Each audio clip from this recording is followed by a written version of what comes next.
നല്ലതുപോലെ മദ്യപിക്കുമായിരുന്ന രാഘവൻ സ്വർണം കൊണ്ട് ആഭരണങ്ങളും പാത്രങ്ങളും ഉണ്ടാക്കാൻ അതിവിദഗ്ധനായിരുന്നു. ഒരു ദിവസം അദ്ദേഹം സ്വർണം കൊണ്ടൊരു പാത്രമുണ്ടാക്കി. എന്നാൽ അത് സാധാരണ പാത്രമല്ല. അതിനൊരു അത്ഭുത ശക്തിയുണ്ടായിരുന്നു.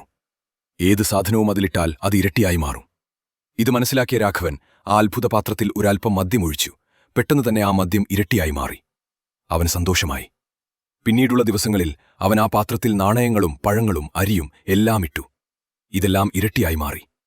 ദിവസങ്ങൾ കടന്നുപോയി. രാഘവൻ സമ്പന്നനായി. അവൻ ചിന്തിച്ചു, ഈ അത്ഭുത ശക്തി ഞാൻ മാത്രം ഉപയോഗിക്കേണ്ടതല്ല, ഈ ഗ്രാമത്തെ മുഴുവൻ സഹായിക്കാനും കൂടിയാണ്. പിറ്റേ ദിവസം രാവിലെ തന്നെ ഗ്രാമത്തിലെ കുടിയന്മാർക്ക് മദദ്യവും പട്ടിണിക്കാരായവർക്കു ഭക്ഷണമൊരുക്കി അവർക്കു വേണമെന്നുള്ള സാധനങ്ങൾ ഇരട്ടിയാക്കി നൽകി. ഗ്രാമം സമൃദ്ധിയായി. ആശ്ചര്യപ്പെട്ട ഗ്രാമവാസികൾ ചോദിച്ചു, നിങ്ങൾക്കിത്ര വലിയ രഹസ്യശക്തി ലഭിക്കാൻ കാരണമേത്? രാഘവൻ ചിരിച്ചു പറഞ്ഞു, ഏതൊരു അത്ഭുതശക്തിയെയും യഥാർത്ഥ അത്ഭുതമാക്കുന്നത് ദാനം ചെയ്യുമ്പോഴാണ്. അങ്ങനെ ഒരു തട്ടാന്റെ സ്വർണപാത്രം വില്ലേജിനെ മാത്രമല്ല മനുഷ്യഹൃദയങ്ങളെയും വെളിച്ചമാക്കി.